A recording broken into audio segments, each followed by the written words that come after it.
What is up, guys? Today I'm gonna be showing you how you can remove your Instagram account on someone else's phone. So if you have logged in using your parents' phone or your friends, or you don't have your phone at the time, and then you signed, like you logged in using someone else's phone.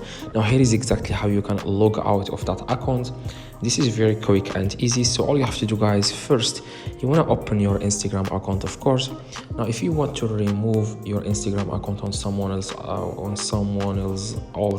phone, you want to click on three little lines in the top right, and you want to click on settings. If you are using Android, just search for settings and click on settings.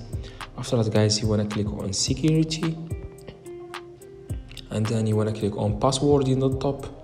Now what you want to do, guys, you want to enter here your current password, the password that you used to log in into your Instagram. Enter it here, and then the second option, it says here a new password, so you have to enter a new password and enter